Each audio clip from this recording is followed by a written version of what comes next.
प्यारे बच्चों नमस्कार। ज्ञान सिंधु कोचिंग क्लासेस में एक बार फिर से जुड़ चुके हैं आप अरुणेश कुमार के साथ।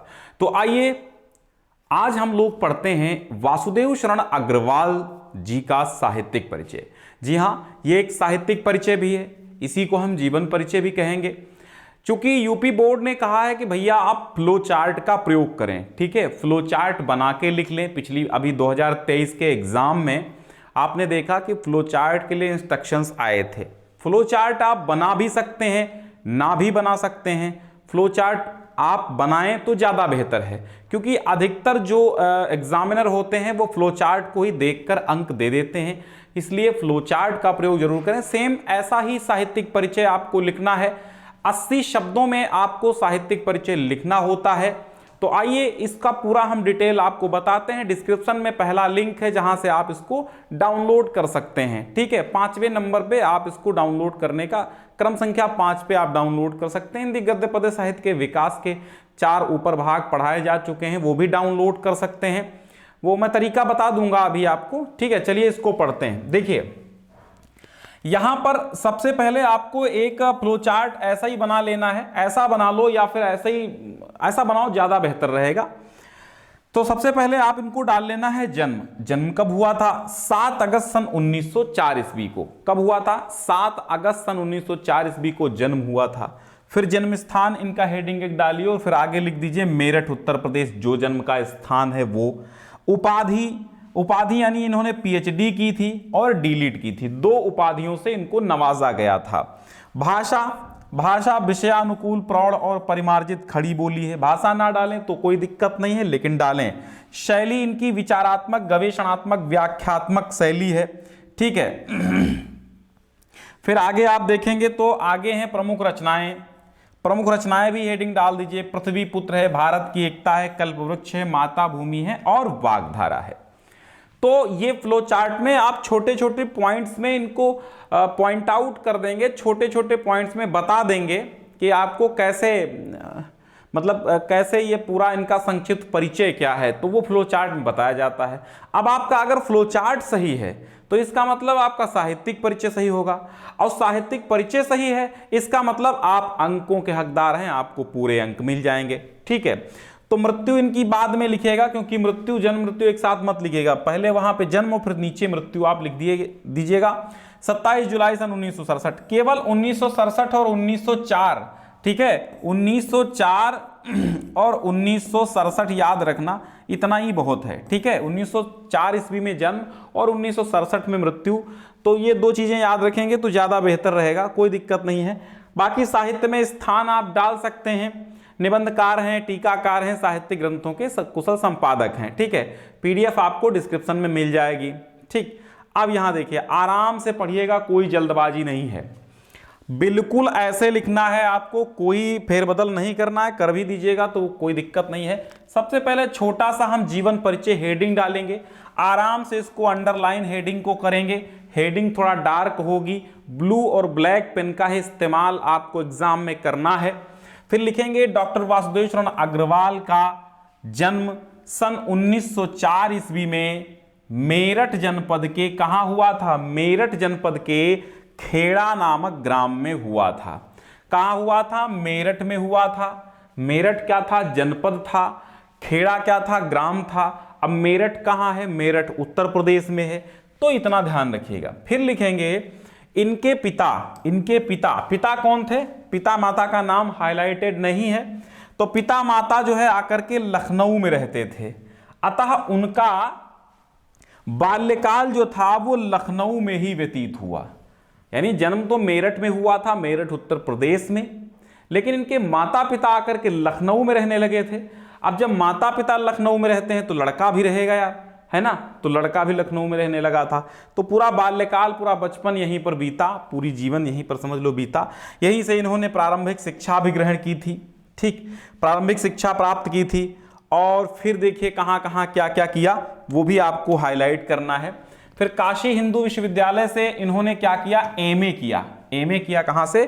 काशी हिंदू विश्वविद्यालय से एमए की परीक्षा उत्तीर्ण की, ठीक। फिर लखनऊ विश्वविद्यालय से यानी कि एलयू से पाणिनिकालीन भारत शोध प्रबंध था, एक शोध ग्रंथ था इनका, पाणिनिकालीन भारत क्या था, शोध प्रबंध था। इंपॉर्टेंट है ये, इनका ध्यान रखिएगा।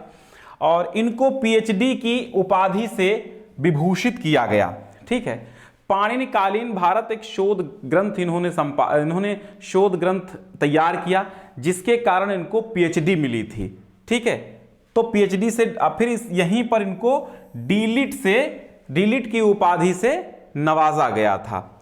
ठीक है, डीलिट भी प्राप्त की थी। ठीक, इन्होंने पाली, संस्कृत, और ये पाली है, इसको हटा दो, ये पाली, संस्कृत, अंग्रेजी आदि भाषाओं तथा प्राचीन भारतीय संस्कृति और पुरातत्व का गहन अध्ययन किया और इन क्षेत्रों में उच्च कोटि के विद्वान माने जाने लगे। अब छोटा सा साहित्यिक परिचय आपको लिख देना। आप चाहें तो जीवन परिचय के साथ साहित्यिक परिचय लिखें, आप जितना ज्यादा लिख देंगे तो अच्छा रहेगा। बाकी साहित्यिक हिंदी वालों में ज्यादा वो सीमाएं नहीं हैं। सामान्य हिंदी वालों के लिए 80 शब्दों में लिखना होता है। अब 80 शब्द क्या है, बहुत थोड़े होते हैं, उसमें पूरी बात कही नहीं जा सकती है। तो आप साहित्यिक परिचय लिखेंगे। साहित्यिक परिचय में क्या होता है, लेखक ने क्या साहित्यिक कार्य किए हैं, कौन सी संस्था में संपादन किया है, कौन से ग्रंथों का निर्माण किया है, कितने ग्रंथों का निर्माण किया है, ये सारी बातें क्या होती हैं, ये सारी बातें साहित्यिक परिचय में लिखी जाती हैं कि भैया कौन सी पत्रिका का संपादन किया है, किसका क्या किया है। तो वो पूरी बातें साहित्यिक परिचय में होती हैं कि मेन ग्रंथ इन्होंने कौन लिखे, क्या था मसला। ठीक है, वो साहित्यिक परिचय होता है। और जीवन संबंधित बातें जीवन परिचय होती। तो मैं ये कहता हूं, आपका एक बहुत बड़ा सवाल रहता है, सर क्या साहित्यिक परिचय में जीवन परिचय लिखना अनिवार्य है? बिना जीवन के कोई साहित्य नहीं होता और बिना साहित्य के कोई साहित्यिक परिचय नहीं होता। तो जीवन है तभी साहित्यिक परिचय है। इसलिए जीवन परिचय एक इंट्रोडक्शन है, फिर साहित्यिक परिचय आप लिखें तो बहुत सुंदर बात होगी। जीवन परिचय के साथ साहित्यिक परिचय लिखें तो परिपूर्ण होगा, पूर्ण रूप आपका सही माना जाएगा। 5 में से 5 अंक आपको मिल जाएंगे, नो डाउट। ठीक है, तो अब देखिए डॉक्टर अग्रवाल, कौन अग्रवाल? डॉक्टर वासुदेव शरण अग्रवाल लखनऊ और मथुरा के पुरातत्व संग्रहालयों में निरीक्षण, केंद्रीय पुरातत्व विभाग की संचालक, संग्रहालय और राष्ट्रीय संग्रहालय दिल्ली के अध्यक्ष भी रहे। अब इतनी बात देखो, इतनी बात क्लियर करो पहले। क्या रहा? निरीक्षक रहे, यहां पर निरीक्षक लिख दो। मथुरा के पुरातत्व संग्रहालय, एक बहुत बड़ा क्वेश्चन ये है, बहुत बड़ा प्रश्न ये बहुत बार आया है कि मथुरा के पुरातत्व संग्रहालय में कार्य करने वाले कौन थे? तो वो डॉक्टर अग्रवाल थे।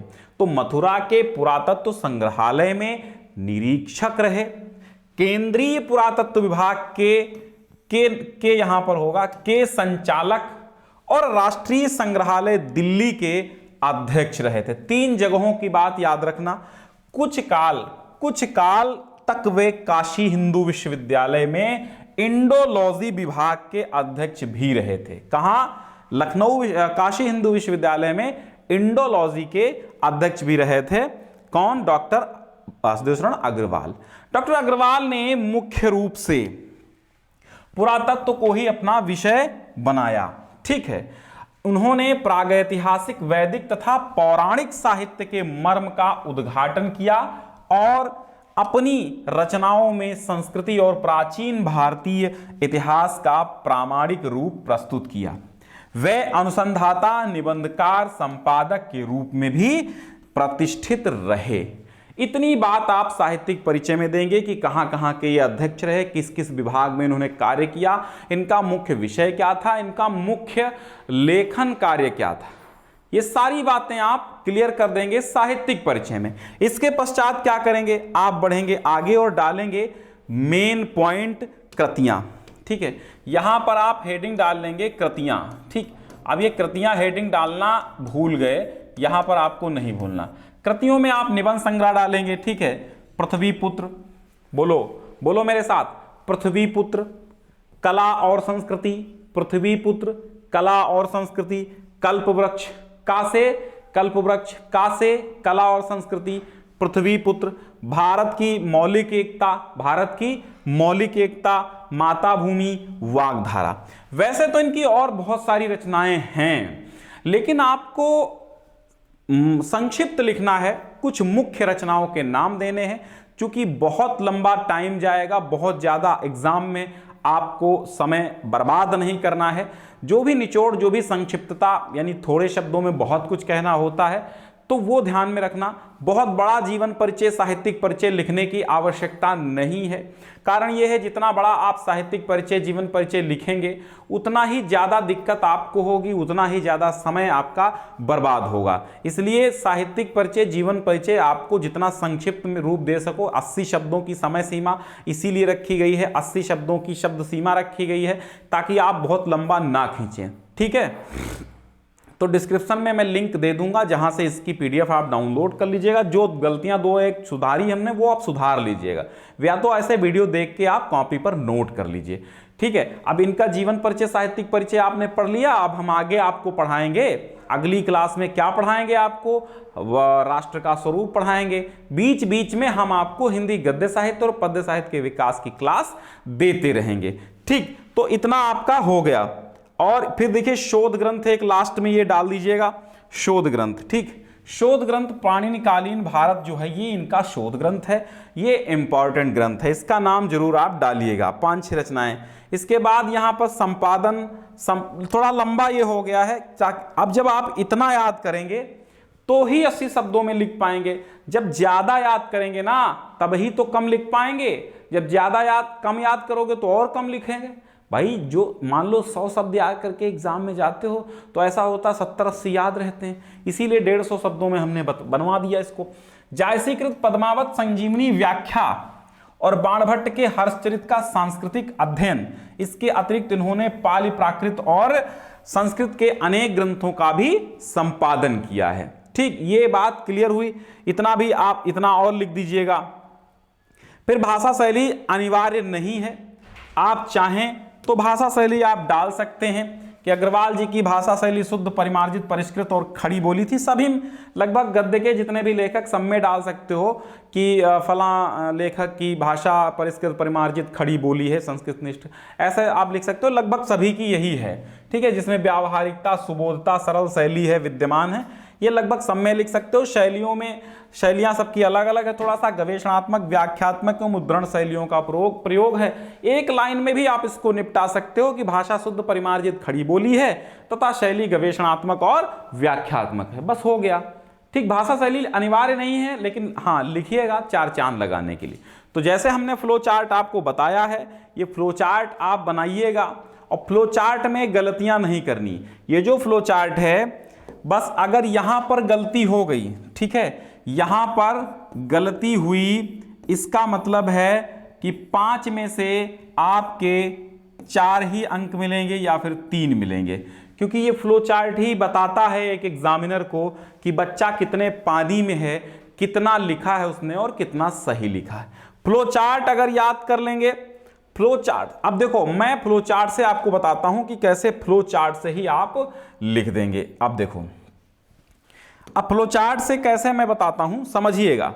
अगर आप ये फ्लो चार्ट ही याद कर लें तो बहुत है। 80 शब्द में आप लिख देंगे। जैसे जन्म 7 अगस्त 1904, तो आप 1904 याद रखेंगे, और यहां पर आपको 1967 याद रखना है। ठीक है, 63 वर्ष जिए थे, ये याद रखना। तो 1900, अब आप लिखेंगे डॉक्टर वासुदेव शरण अग्रवाल जी का जन्म सन 1904 ईस्वी में। अब स्थान याद कर लो। स्थान क्या है? मेरठ उत्तर प्रदेश के खेड़ा नामक ग्राम में हुआ था। अब इनके माता पिता खेड़ा के रहने वाले थे, परंतु आकर के लखनऊ बस गए। अब उसी चक्कर में इनको भी लखनऊ मतलब ले आए। जब वो बस गए तो लखनऊ ले आए, लखनऊ आ गए। लखनऊ आ जाने के बाद, ठीक है, लखनऊ आ जाने के बाद इनका बाल्यकाल लखनऊ में ही बीता। फिर क्या था? फिर इन्होंने काशी हिंदू विश्वविद्यालय और वो थोड़ा स्कूल याद रखना, और फिर लखनऊ विश्वविद्यालय, शोध ग्रंथ वो वगैरह, और भाषा प्रौढ़, परिमार्जित, खड़ी बोली, शैली विचारात्मक, गवेषणात्मक, व्याख्यात्मक।